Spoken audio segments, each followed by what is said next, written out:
Hello අවස්ටිප් YouTube channel එකට ඔයාලව සාදරයෙන් පිළිගන්නවා. ඔන්න ඉතින් මම පොරොන්දු වුණා වගේම අද ඔයාලට අරගෙන ආවේ color food challenge එකක්. ඉතින් මම කලින් post එකක් දාලා ඔයාලගෙන් ඇහුවා මොන color එකකින්ද food challenge එක ඕනේ කියලා. ඉතින් ගොඩ දෙනෙක් vote කරලා තිබුණේ රතු පාට try කරන්න කියලා. ඉතින් ඔන්න ඒ නිසා මම කීල්ස් එකට ආපු වෙලාවක රතු පාට එක කෑම ಜಾති ටිකක් තෝරගත්තා. ඉතින් ඔන්න දැන් ඒවා try කරන්න තමයි හදන්නේ. ඉතින් මුලින්ම මම ගත්තේ මෙන්න මේ raspberry එකේ chit chat එක. ඉතින් මේක chocolate තවරුණු wafers එකක් කියලා තමයි තියෙන්නේ. අයිනෙන් මොන හරි nuts වගේක ෆොටෝ එකක් දාලා තියෙනවා. මේක රුපියල් 50ක් වුණේ. අපි කඩලා බලමු. ඉස්සර අපි කාපු chit chat එක නම් චූටීනේ දිගයි. මේක ටිකක් ලොකු wafers එකක්. ඔන්න මේ වගේ තමයි තියෙන්නේ. ඉතින් වටේට chocolate තවරපු wafers එකක්. අපි එහෙනම් කාලා බලමු රස කොහොමද කියලා. මේක නම් සාමාන්‍ය chocolate එකක්ම තමයි. ඒ වුණාට රස හොඳයි. ඇතුලේ chocolate wafers එකක් තිබුණේ. ඉතින් මේකට rate එක 10න් 7ක් දෙන්න පුළුවන්.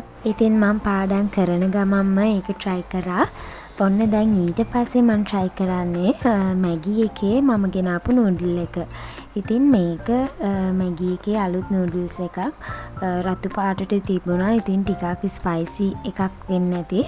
ඉතින් red color එකක් නිසා මම මේක ගත්තා.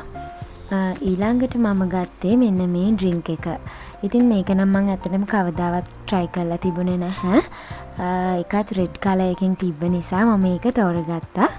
අපි එහෙනම් බලමු කොහොමද රස කියලා.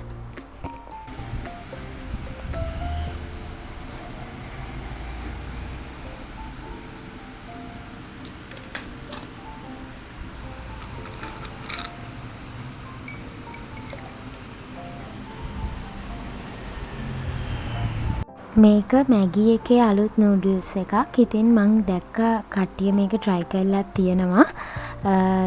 chili chicken papare කියලා තමයි තිබුණේ. ඇත්තටම ඒකේ තියෙන රතු පාට වගේම ළමයි මේක නම් හරිම සැරයි. හැබැයි අර අපි කාපු කොරියන් රාමයන් එක ඒ තරම් නම් සැර නැහැ. ඊට වඩා ටිකක් අලුයි. ඒ වුණාට සාමාන්‍යයෙන් ඒක සැරයි. ඔන්න දැන් මම drink එක try කරනවා.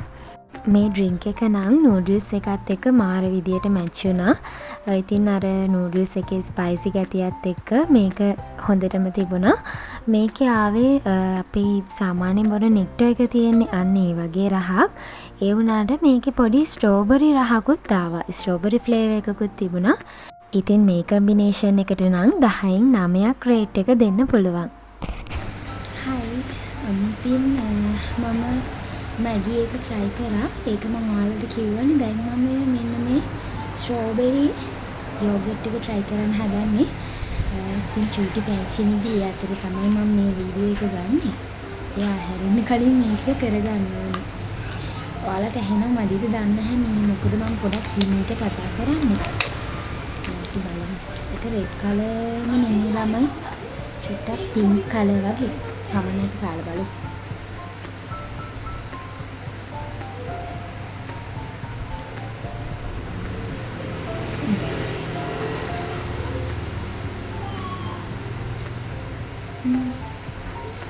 ස්ට්‍රෝබෙරි රසක් තමයි එන්නේ.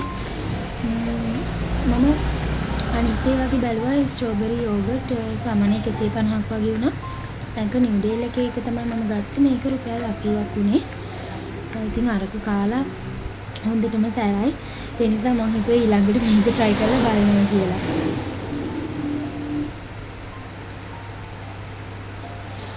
හොඳයි රසයවලක් නෑ. අපි යමු ඊළඟට මොනවද try කරන්න බලන්න. ඉතින් යෝගට් එකට නම් 10න් 8ක් රේට් එක දෙන්න පුළුවන්. ඒක ගොඩක් පැණි රස ගතියක් තිබුණේ නැහැ. දැන් මං හදන්නේ ඔන්න ඊළඟ කෑම එක try කරන්න. ඉතින් පැංචි නිදි අතරේ පොතක් කියවන ගමන්ම මම මේක try කරනවා කියලා හිතුවා. ඉතින් මේ දවස්වල මම මෙන්න මේ අම්මා පොත කියවනවා. මේක මම දෙවෙනි පාරට කියවන්නේ. හරිම ලස්සන පොතක්. ඔයාලත් කියවලා බලන්න. ඔන්න ඉතින් ඊළඟට මම ගත්තේ මෙන්න මේ පොටේටෝස් එක මේක රියල් පොටේටෝස් වලින් හදලා තියෙනවා කියලා තමයි දාලා තියෙන්නේ. මම ගත්ත එක බාබිකියු ෆ්ලේවර් එක. ඇත්තටම මේක හරිම රසයි. කියන්නේ ටිපි ටිප් එකක් වගේ. ඒ වුණාට මේක පොටේටෝස් වලින් හදලා තියෙන නිසා මේකේ ටේස්ට් එක ටිකක් වෙනස්. ඒ වුණාට ඒ රසට මම නම් කැමතියි. ඉතින් බාබිකියු ෆ්ලේවර් එක වුණාට ටිකක් ඒකේ ටොමැටෝ සෝස් වල ෆ්ලේවර් එකකුත් ආවා. ඉතින් ෆ්‍රී ටයිම් එකට ෆිල්ම් එකක් බලන්න, පොතක් කියවන්න, ඒ වගේ වෙලාවට නම් මේක මැච් වෙනවා. ඉතින් මම පොත කියවන ගමන්ම මේක try කරා.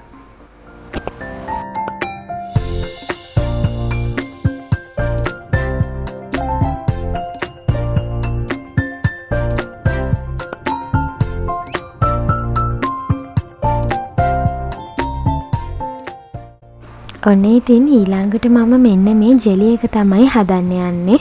ඉතින් හැමදාම ගේන්නේ ස්ට්‍රෝබෙරි ෆ්ලේවර් එකනේ. මෙදා පාර මම රාස්බෙරි ෆ්ලේවර් එක අරගෙන ආවා. ඉතින් රෙඩ් කලර් එක නම් හොඳටම තිබුණා මේකේ ස්ට්‍රෝබෙරි එකටත් වඩා. ඉතින් මුලින්ම මම මේ විදියට ජෙලි එක හදාගෙන ඒක සෙට් වෙනකන් ෆ්‍රිජ් එකේ දාලා තිබ්බා.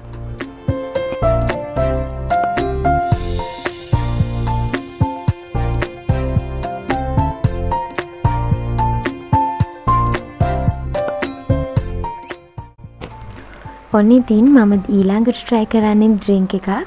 මේක සංක්වික් එකේ ඩ්‍රින්ක් එකක්. පේර සහ ස්ට්‍රෝබෙරි ෆ්ලේවර් එක තමයි තියෙන්නේ.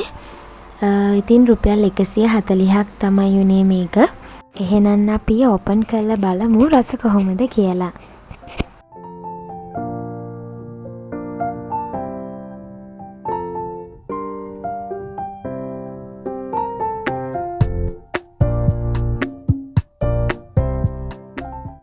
ඇත්තටම මේක කඩන්න කලින් මම හිතන් හිටියේ මේක මොනහරි මිල්ක් එකත් එක්ක මික්ස් වෙච්ච ප්‍රොඩක්ට් එකක් කියලා. ඒ වුණාට මේක නෝමල් සංක්වික් පීම් එක වගේ.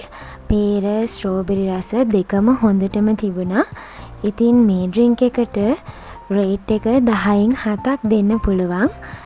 ගොඩක් අවුව පායපු අවුව සැර දවසකට නම් මේක හොඳටම ගැලපෙනවා. ඔන්න ඉතින් අන්තිමටම මම try කරන්න හදන්නේ ජෙලි එක. ඉතින් ජෙලි එක හදලා ෆ්‍රිජ් එකේ දාලා තියන්න උන නිසා ටිකක් පරක් වුණා ඒක try කරන්න. ඉතින් මම ජෙලි එක උඩින් කෙසල් කිඩි කෑලි කපලා දාගත්තා. ඒකත් එක try කරලා බලනවා කියලා. ඉතින් ඇත්තටම මේක නම් හරිම රසයි. ස්ට්‍රෝබෙරි ජෙලි එකටත් වඩා රසයි. රාස්බෙරි ෆ්ලේවර් එක. ඒකේ හොඳ බෙරි ෆ්ලේවර් එකක් තමයි තියෙන්නේ. ඉතින් කෙසල් ගෙඩිත් එක්ක කම්බිනේෂන් එකත් හරිම රසට තිබුණා. ඉතින් මේකට 10න් 10ක් රේට් එක දෙන්න පුළුවන්. ඔන්න ඉතින් ඔයාලා ඉල්ලපු කලර් ෆුඩ් චැලෙන්ජ් එක මෙන්න මේ විදිහට තමයි මම ඔයාලට අරගෙන ආවේ. තවත් දවසක වීඩියෝ එකක් අරගෙන එන්නම්. අදට ගිහින් එන්නම්. හැමෝටම ආදරේ.